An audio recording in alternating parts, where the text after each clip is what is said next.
Hello, akkam jirtu? Akkam ooltan? Akkam jirtu? Tasfaayin jedhama. Kun SQL Afaan Oromootiin barachaa jirru kan itti fufedha. Har'a viidiyoo 11ffaa waliin ilaalla. Viidiyoo 11ffaa kana keessatti isa viidiyoo 10ffaa irratti jalqabne daatabeezii uumne keessaati daataa gabateewwan keessaa baasuu yookiin riippoortii jenereet gochuu yookiin laallee achi keessa tuulle haala adda addaatiin query gochuu jedhama Ingiliffaan querying the table itti fufnaa dheengaddi select statementii amma tokko ilaalleerra har'atti select statementiidhaan wal qabatee warran select statementiidhaan waan gochuu dandeenyu ilaalla achiin itti dabarrees warra aggregate functions warra jedhamanu aggregate warra walitti gochuu warra walitti lakkoofsa yookiin data walitti qabanii single figures faawan akkanaaf warra moddisiisuu danda'an bu'uuressuu danda'an waliin ilaalla. So dheengadda select statementii kolomii amma ta'e select gochuu distinct selectii where fa ilaalleera operatorii warra akka equal to greater than equal to less than equal to not equal to warra jedhaman argineerra.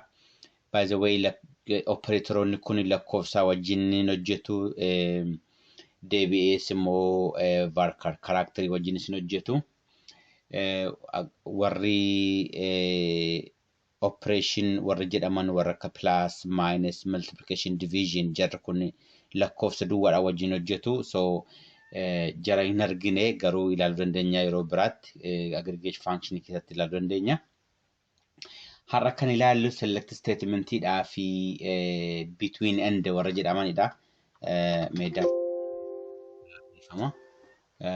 data keenya jirru select statement select all from data barataa ilaallu data barataa keessa waan jiru hunduma isaa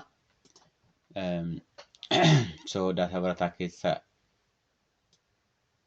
kana jira al tokko tooraaf tarree maduwwaatuun taane tarreedhuma keessaa amma ta'e lakkoofsa amma ta'e fakkeenyaa fi ajennu barattoota lakkoofsa barattoota 100 fi 10,000 fi amma 30,000 gidduu jiran yookaan immoo 30,000 fi amma 70,000 gidduu jiran fiduufa baasuufa barbaanna kana yeroo kana between waan jedhutti gargaaramna fakkeenyaaf kanattiin where statement itti gargaaramna maaliif kun iddoo bakka ni barbaannedha where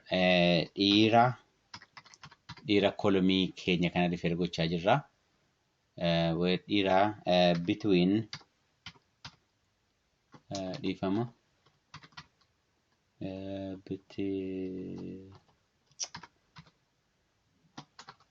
between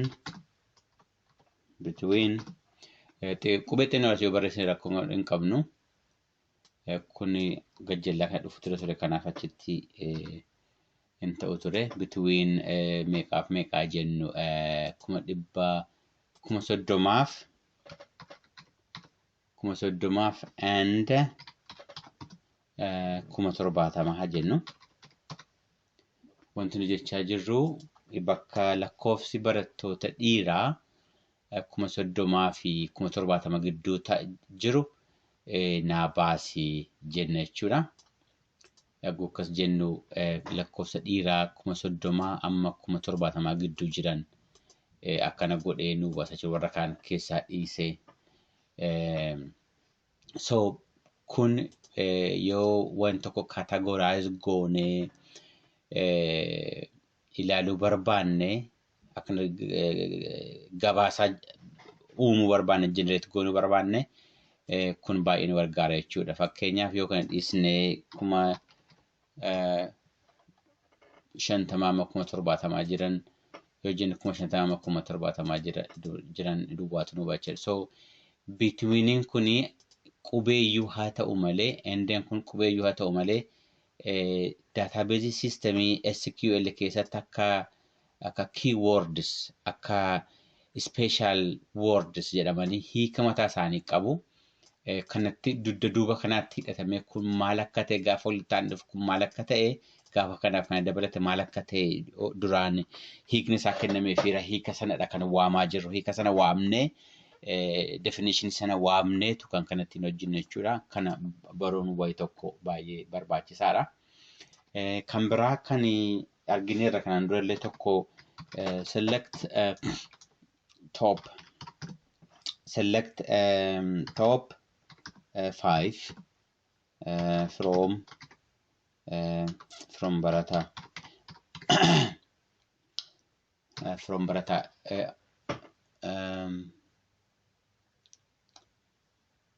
top 5 intina kennuu dandeenya turre hunduma isaanii akka filaniif mata durii hunduma akka filaniif jechuudha.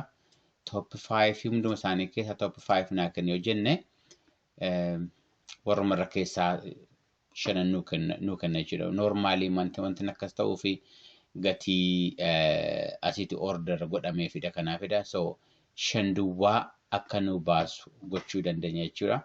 So akkasittiinis waan select gochuu dandeenya. Keessuma warra kana godhannu mata duree maaliif akka jiru yoo ilaaluu barbaanne data type maaliif haa ta'u at a glance alma tokkoon yoo ilaaluu barbaanne data analyze gochuudhaaf maaltu fa'aa jira jechuudhaaf ani sila kanatti gargaarame maaliif sila lakkooftina walumaa galatti yoo xinnoodha waan ta'e database dhiifama. Gabateen keenya xinnoo waan ta'eef garuu itti gabateen keenya dheeraa ta'e kanatti gargaarameen warra gubbaa shan yookiin warra by the way top duwwaatu hin taane bottomis top bottom jechuun dhiifama. Select bottom 5 jechuun dandeenya.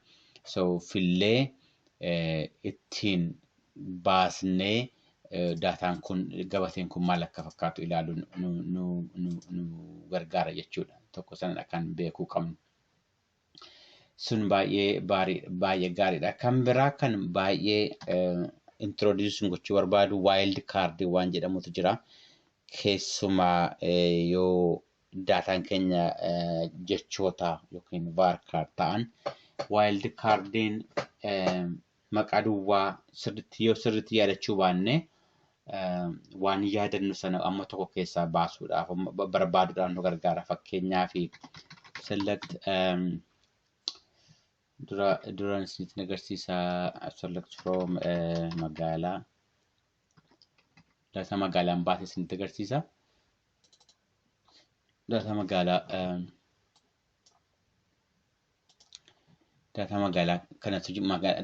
kana keessatti jira. Hajjennu kamiin isiniin jedha.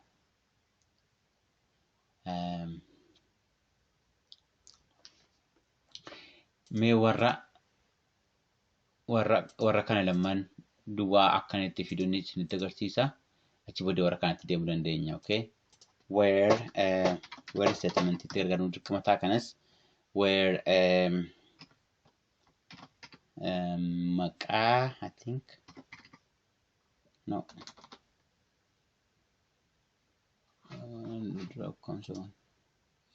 maqaa dhayyee maqaa naannoo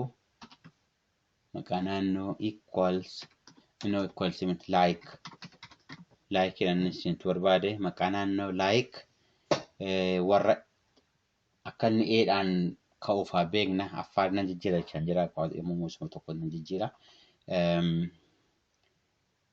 Maaltudha maqaa bum haa ta'u kanumaan jedhama. Yoon akkas jedhu aadhaan ka'a warra aadhaan ka'an warra maqaan naannoo aadhaan ka'an hunduma isaanii naa baase jechuudha. Yeroo sana warra maqaa aadhaan ka'an duwwaadha kan fidu. Yookaan immoo warra akkamittiin akka barreeffamu kan maqaa isaan beeku garuu Sidaamaa ta'uu isaa beeka garuu Sidaamaan kun akkamittiin akka barreeffamu hin beeku Sidaamaa ta'e dhiisee isaan beeku garuu akkana ta'uu isaa waan hin yaadadhuu fi sana naa baasin jedha achi booddee sanan baafadhe jechuudha. Yeroo maqaa waa isaa sirriitti yaadannu maal akka jedhamu hin beeknu garuu gar-tokko isaa yaadanna jalqaba isaa yookiin dhuma isaa yaadanna yeroo sana argachuu dandeenya jechuudha. By the way kana wild card jechuun akka furtuu baay'ee barbaachisaa akka magic symbolitti gargaaramna. Kana jechuun waan kanaan jalqabee ittaanee garuu waan jaallate iyyuu haa ta'u amma barbaade iyyuu haa ta'u by the way akkasitti jechuun gochuu hin dandeenya. Jennee itti gargaaramuu dandeenya jechuudha wild card jedhama kun. Kana duwwaa miti fakkeenyaa fi kan biraa isiniif fidaa. Magaalaa biroo isiniif fida. Okay. Magaalaa biraa kan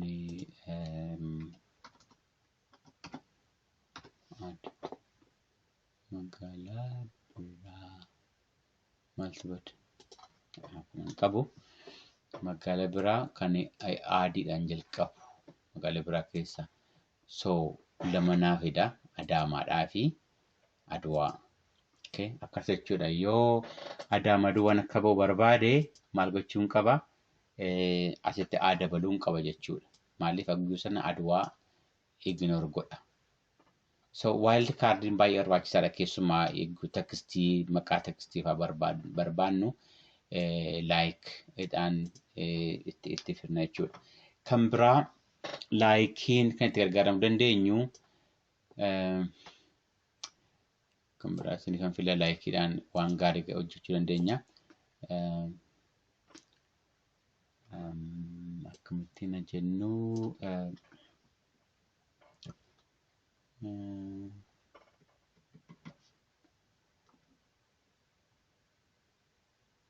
okay.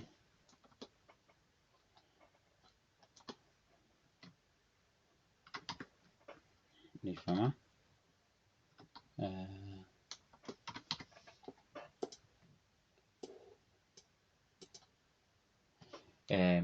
Akka kanaanis illee itti gargaaramuu dandeenya mallattoo kana laayikiidha wajjin.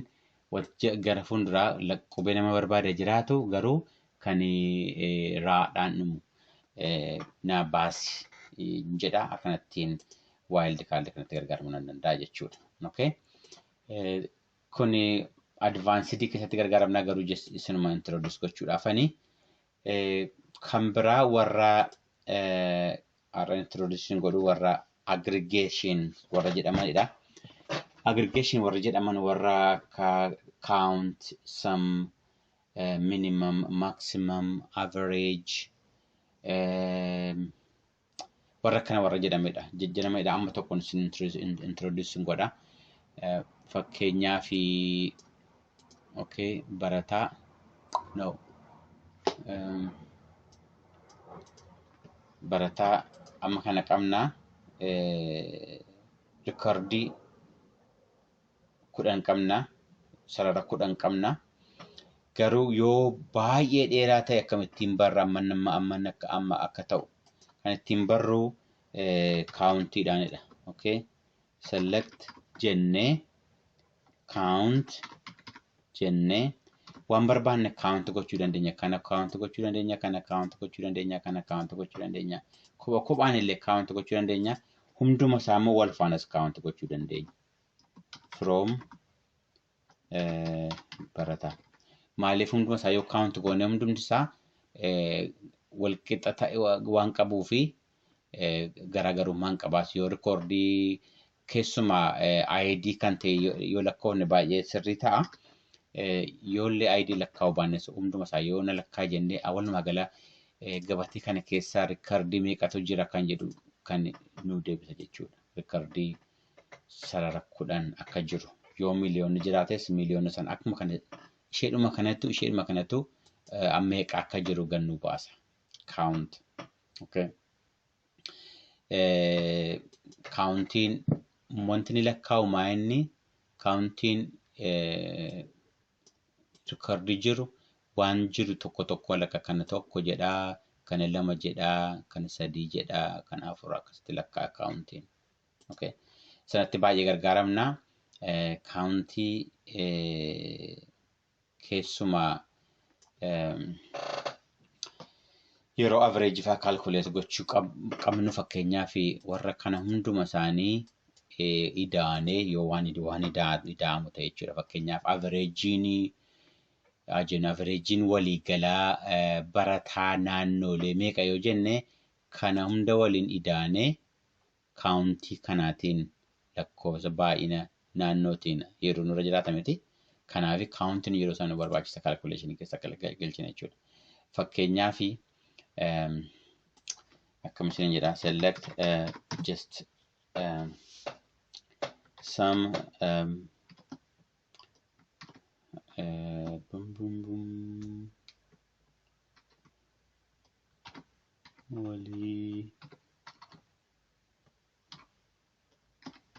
waliigala. Okay. Waliigala count count for barataa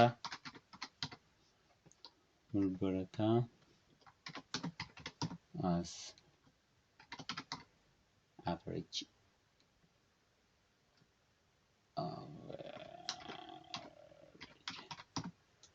Maalan jedha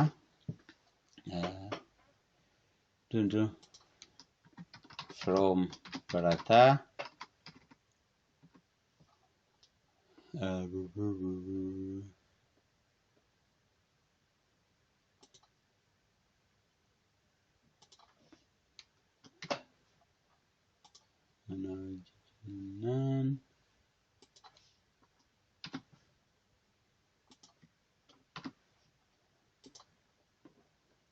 for barataa jedha achiiti dogoggora kan biraa jira. So waan nama jechaa jiru maalidha? Average kana baasuudhaaf average naannoo nama qaban kun average kan inni tokko 17,700 fi 1750 I think 1750 qaba inni tokko immoo xixinnoo qaba walii galli isaa akkamna yoon jedhee kana average sanaa baasee jedhee just waan godhe maa inni jara kana ida'iiti ammoo lakkoofsa kanaan hiriin jedhe wanta jechaa jiru maa inni kana manni kennu hin beeku garuu kun kudhannaa kenna so ida'amu sana kudhannaa kennee achi eeggi kudhannaa kennee booddee eessaa gabatee kana keessaati garuu akka average naa kenna jedha wanta naa kennu maal jedha amma raan godhu mata duree isaa average godheetu lakkoofsa isaa naa kenna jechuudha ilaalame sirrii ta'e. Cannot perform an aggregate function on expression containing an aggregate. Sure, yeah, okay. Subqueries in ta'uu naan jechaa jira. Kuni maallaa kenna, kuna manaa kenna. So aggregate kan biraa naa kennu diduudhaafi so wantan gochuu danda'u aggregate sana kophaatti just let me see, this should work actually. Count yeah, so kudhan ture inni kun kudhannaa kenna aggregate silanii intina walitti xaxe kanaaf na dide. So wantani godhe maanni sana kana aada kin godhe booddeen kudhannaa kenna gaafan isaa firu average namni naannoon tokko amma kan qabaata kan jedhu naa kenna jechuudha. So kanaafi kana yeroo baay'ee yeroo aggregate goonu yeroo aggregate gochuuchu walitti ida'u jechuudha. Walitti baay'isuu jecha tokko figure tokko kenne lakkoofsa tokko walitti fidanii argachuu jechuudha. So akkanatti itti gargaaramuu dandeenya jechuudha. Aggregate function keessaatii kan jiru fakkeenyaa fi minimum maximum sunillee baay'ee salphaadha. Select max maximum kan walii gala keessaa fudhannu walii gala keessaa mata duree walii gala keessaa maximum kamidha dhiifama from barataa gabatee barataa ta'u jedhu keessaa kam tun cufeen hafe so yoone jedhu kaminnaa kennu qaba gar barataa keessaatii dhiifama barataa keessaatii maximum inni kana barataatiin jira barataa keessaa maximum jiru kana keessaa walii galata jedhu keessaa kanadha kana ta'uu qaba yoo isa ta'e jechuudha yaa maximum naa kenna minimum illee akkuma kana minimum jechuun immoo isa xinnaa naa kenna inni xinnaanii kuma 100 kanadha kun kuma 100 kuma 20 atiin kana naa kennu kuma 20 yaa kuma 20 so jara kana akkanatti salphaatti aggregate jechuun waan tokko keessaa baasuu jechuudha yookiin walitti da international average yoo irra argine irra kan akka averageetti by the way average akka salphaatti calculate gochuu dandeenya turre sila akka sila goon irraati select akkuma warra kana average jechuudha kuni isuma jechaa turre kana keessaati waliigala immoo from barataa wanti kun automatically godhu maalidha kana ida'a achi ida'eetiyyuu automatically lakkoofsa nuyi sila siti calculate goone kanatti calculate goone isuma walitti deesan lakkaanne agguu calculate godhu agguu averaging formulaan ta'u agguu kana fuudhee kanatti da'u 2 jedhe 3 4 5 jecha lakkaachaa deema eggee lakkaachaa deeme lakkoofsaas qabateera wasa walitti daamus qabateera averaging function isaa kana jechuudha so gaafa calculate goonu lakkoofsuma sila isa kana biratti arganna jechuudha garaagarummaa tokko illee hin qabu so kanadha jara kana more yagguu data analyze goon akkuu teebila yookiin gabatee 2-3 walitti iinu yagguu sana baay'eetti gargaaramna akkuma akkasinitti introduce gochuudha yookiin waliin barsiisuudhaaf ani har'aaf kun nugaa video keenya isa dhumaa kan ta'u boriitu laalla achi booddee gara advanced itti laalla akkamitti teebilii 2-3 walitti iine akkamitti keessaan fillaadha kun warri SQL yeroo jalqabaatii fi barachuu jalqabdanii sure kun baay'ee sin gargaara yoo hordofaa jiraattanis barattaniitu jedhee nan abdadha yoo gaaffii qabaattan na barreessuun irraanfatina sodaatina amma na danda'ame isiniif ibsuu yaala galatooma ulfaadhaa yeroo gaarii yeroo eebbifamaa nagaatti